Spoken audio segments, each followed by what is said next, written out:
ക്രിസ്ത്യാനികളെ പിടിച്ചുകൂട്ടി ഉപദ്രവിക്കുന്നതിന് വേണ്ടി ഇറങ്ങി തിരിച്ചവൻ ദമസ്കോസിൽ എത്താറായപ്പോൾ അവൻ ആകാശത്ത് നിന്ന് ഒരു കാഴ്ച വെളിച്ചം അവനെ ചുറ്റി വീഴുന്നത് കണ്ടു. ഈ കാഴ്ച കാണുവാൻ കഴിയാതെ അവൻ സഞ്ചരിച്ച വാഹന മൃഗത്തിൽ നിന്ന് പൊതോന്ന് താഴെ വീണു. ആ വീഴ്ച വലുതായിരുന്നു. ഹല്ലേലൂയ.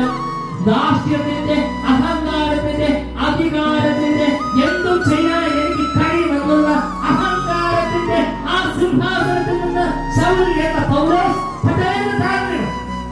ദൈവസന്നിധിയിൽ വന്നു നിൽക്കുന്നത് ദാസ്യത്തോടെ ആവരുത്, അഹങ്കാരത്തോടുകൂടെ ആവരുത്, ഞാൻ എന്ന ഭാവത്തോടെ ആവരുത്, നിഗളത്തോടെ ആവരുത്. വിനയമുള്ള ഒരു ജീവിതം ജീവിക്കണം. വിനയത്തോടെ ദൈവാലയത്തിൽ വരണം.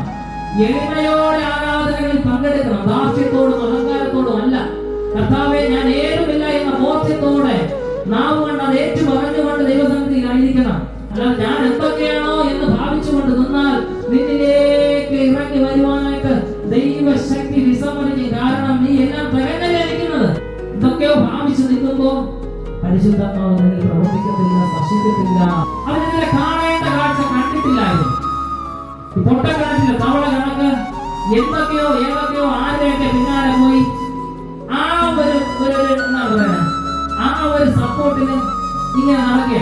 അതിനുവേണ്ടി പക്ഷം പിടിച്ച മഹാപുരോഹിതന്മാരോട് ചേർന്ന് സപ്പോർട്ടോടുകൂടെ, അല്ലെ, കുറച്ചു പേരുടെ കൈത്താങ്ങോടുകൂടെ, അവരുടെ സപ്പോർട്ടോടുകൂടെയുള്ള പ്രവൃത്തി ഇന്നുകൊണ്ട് സഭയിലുണ്ട്, സമൂഹത്തിലുണ്ട്, കുടുംബങ്ങളിലുണ്ട്.